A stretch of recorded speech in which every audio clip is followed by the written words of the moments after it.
News media मंच आप देख रहे हैं। मैं हूं देवेंद्र त्रिपाठी। ये है पिछले 24 घंटों में 50 जगहों के नाम जहां पर बारिश हुई है बहुत ज़्यादा, और साथ ही साथ अगले 10 दिनों में कितना बदलेगा मौसम का मिजाज। एक तरफ मानसून की वापसी तेज़ी से हो रही है और आप जानते हैं कि 20 अक्टूबर तक मानसून वापस लौट जाता है। आमतौर पर अगर नहीं लौटा है तो 20 अक्टूबर तक मान लिया जाता है कि मानसून की देश भर से वापसी हो गई है। और एक तरफ मानसून वापस लौटेगा, दूसरी तरफ जो दक्षिण भारत का क्षेत्र है वहाँ पर उत्तर पूर्वी हवाएं आनी शुरू हो जाएंगी, यानी मिनी मानसून का आगमन वहां पर हो जाएगा, नॉर्थ ईस्ट मानसून जिसे कहते हैं। और दक्षिण भारत के क्षेत्रों में बारिश शुरू होगी। दूसरी तरफ उत्तर भारत में डब्ल्यूडी का प्रभाव होगा और पूर्वी भारत में भी अलग अलग कारणों से बारिश की गतिविधियां ऑन एंड ऑफ देखने को मिलती रहेंगी। फिलहाल 50 जगहों के नाम बताते हैं आपको। कलिम्पोंग में 128 मिलीमीटर की मूसलाधार वर्षा रिकॉर्ड की गई। तिरुवनंतपुरम में 112, डायमंड हार्बर में 102, कन्याकुमारी में 91, उलुबेरिया में 90 मिलीमीटर की व्यापक वर्षा दर्ज की गई है। कन्याकुमारी साउथ तमिलनाडु में जो भूमध्य रेखा के ऊपर का हिस्सा है, श्रीलंका और एडजॉइनिंग पोर्शन है, यहाँ पर काफ़ी ज़्यादा हलचल अरब सागर में भी है, पूर्वी रीजन में, और बंगाल की खाड़ी में दक्षिण से पश्चिम से लेकर पूर्व तक जगहों पर अंडमान व निकोबार द्वीप समूह तक काफ़ी हलचल है। तो ऐसे में बारिश यहाँ पर हो रही है। उत्तरी लखीमपुर में 86, डेहरी में 81, तिरुवनंतपुरम के दूसरे लोकेशन में 2 अलग अलग जगहों के डेटा आते हैं। तिरुवनंतपुरम के 70 मिलीमीटर की बारिश रिकॉर्ड की है। उत्तर प्रदेश के गाजीपुर में 69 मिलीमीटर की व्यापक वर्षा हुई है। मुझे लगता है यहाँ पर काफ़ी समय से लोग बहुत तरस रहे थे बारिश के लिए। और कोलकाता में 65, रांची में 63, बालासोर में 55, सागर आइलैंड में 54, बागती में 50, मिदनापुर में 49, 47 मिलीमीटर कैनिंग में, कोंटाई में 47 और साथ ही साथ रेंटा चिंतला में 47 मिलीमीटर की व्यापक वर्षा हुई है। 46 mm रेनफॉल रिकॉर्ड की गई है बांकुड़ा और कोलकाता के दमदम में। वर्धमान में 45, 41 चांदबाली में, 39 मिलीमीटर बारिश हुई है अंबिकापुर छत्तीसगढ़ में। और साथ ही साथ 36 मिलीमीटर वर्षा गंगटोक में रिकॉर्ड की गई है। 35 मोतिहारी में, डाल्टनगंज में 34, दीघा में 31, 29 मिलीमीटर बारिश दर्ज की गई है।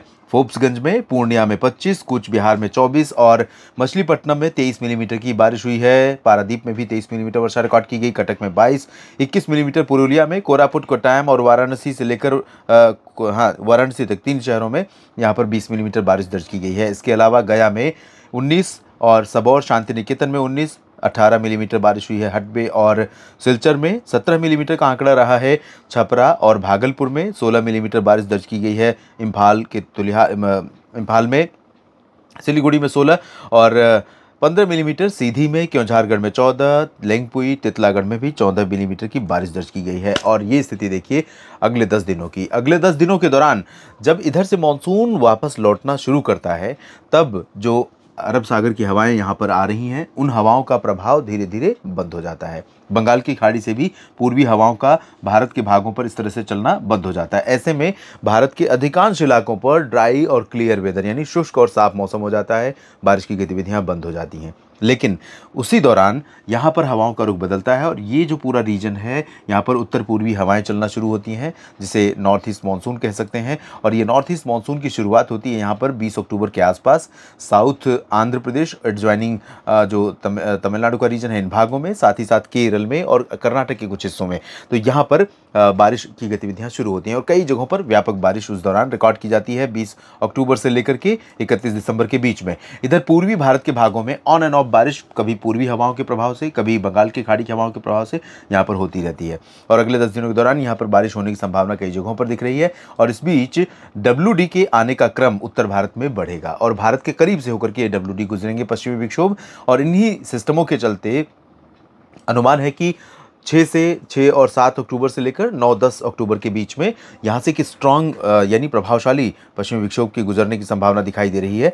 और ये सिस्टम जब गुजरेगा यहाँ से, तो निश्चित तौर पर कुछ बारिश पहाड़ों पर, ख़ास तौर पर अनंतनाग या श्रीनगर, गुलमर्ग, काजीगुंड, पहलगाम और आसपास के भागों में हो सकती है। और क्योंकि अब टेम्परेचर गिर रहा है और एटमॉस्फेयर ठंडा हो रहा है, तो ऐसे में जो बर्फ़ पड़ने की संभावनाएँ हैं वो धीरे धीरे यहाँ पर बन सकती हैं। हालांकि अभी इसी WD के प्रभाव से यहाँ पर बर्फ़ पड़नी शुरू हो जाएगी कारगिल या श्रीनगर, मुजफ्फराबाद या गिलगित बाल्टिस्तान और आसपास के भागों में, या अगले WD के प्रभाव से होगी, ये कहना अभी थोड़ा मुश्किल है। लेकिन 6 से 10 अक्टूबर के बीच में पहाड़ों पर इस WD, इस पश्चिमी विक्षोभ के प्रभाव से मौसम में परिवर्तन दिखाई देगा। उत्तर भारत के जो मैदानी क्षेत्र हैं, इन भागों में 10 दिनों के दौरान कोई ज़्यादा परिवर्तन नहीं होगा मौसम में।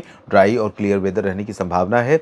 टेम्परेचर में बढ़ोतरी दिन में होगी, रात में गिरेगा और 10 दिनों के बाद हो सकता है कि दिन का तापमान भी धीरे-धीरे अब नीचे जाना शुरू हो जाए। फिलहाल इस बुलेटिन में इतना ही। जुड़े रहिए न्यूज़ मीडिया मंच और मौसम तक चैनल के साथ तमाम जानकारियों के लिए। धन्यवाद।